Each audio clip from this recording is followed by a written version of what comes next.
এই সুন্দর রাস্তার সুন্দর পরিবেশ এগুলা হইতেছে আমার বাসার নিচে। আমরা এখন যাইতেছি একটা শপে তকমিনিতে। আমার কিছু জিনিস দরকার ছিল ওগুলা কিনতে। আর এইদিকে আমার টুকটুকিটা এখানে সুন্দর করে ওর বাবার সাথে বইসা আছে। ওর বাবার কথা শুনে আর দাঁত বাই করে হাসে।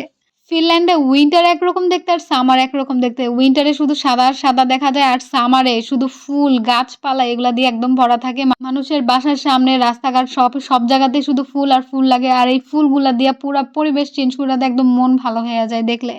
এই থেকে আমার হাসব্যান্ড আর মেয়ে দেখতেছিল আমার জন্য আসলে কি নেওয়া যায়। ওরা যে দেখছে এইজন্যই আমি অনেক খুশি। কারণ আমি হিজাব পড়ি, আমি অনেক কিছুই পড়তে পারি না।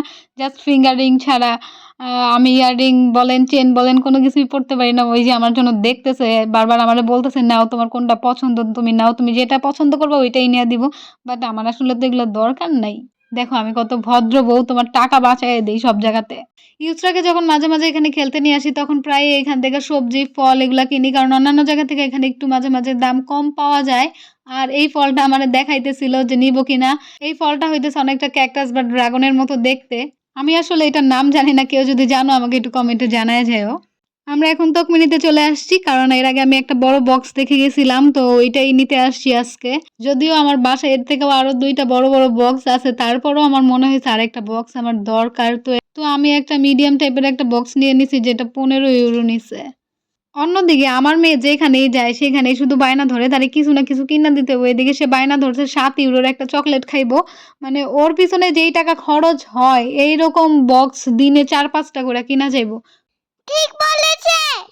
এখন আমি আপনাদেরকে রাস্তার ২ পাশের কিছু সুন্দর, সুন্দর সিনারি আর কিছু বাড়িঘর দেখাবো। যদিও এর সাথে একটু মিউজিক এড করে দিলে ভালো হইতো।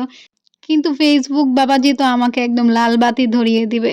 ২-৩ দিন যাবৎ এখানে রোদ উঠতেছে না। একদম আকাশ পুরা মেঘলা, মেঘলা মাঝে, মাঝে ঝিরিঝিরি বৃষ্টি হইতেছে। আর আকাশের দেইখা মনে হইতেছে ওর অনেক মন খারাপ। একদম মেঘলা হয়ে আছে।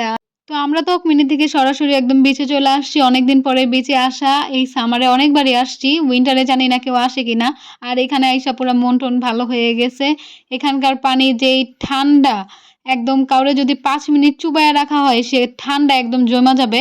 যদিও পানি ঠান্ডা কিন্তু পা রাখতে অনেক বেশি আরাম লাগতেছিল। আমার মেয়েটাও চাইছিল পা রাখতে।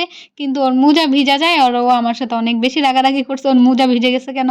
এই বিচের আশেপাশের যে বাড়িগুলা এগুলা এত সুন্দর। মনে হয় যখন বড়লোক হইয়া যামু ওইখানে যেয়ে বাড়িঘর করমু। যখন মন চাইবো তখনই আইসা বিচ দেখতে পারমু। আপনাদেরকে এখন একটা অদ্ভুত সুন্দর জিনিস দেখাবো যেটা আমিও ফার্স্ট টাইম দেখছি। এই কুকুরটা তার মুখে কইরা কি সুন্দর কইরা ছাতাটা নিয়ে আসতেছে। মনে হইতেছে এই কুকুরটা একদম ট্রেনিং প্রাপ্ত। আজকের মতো সবাইকে আল্লাহ হাফেজ। আল্লাহ হাফেজ, বাই বাই। সবাই ভালো থাকবেন।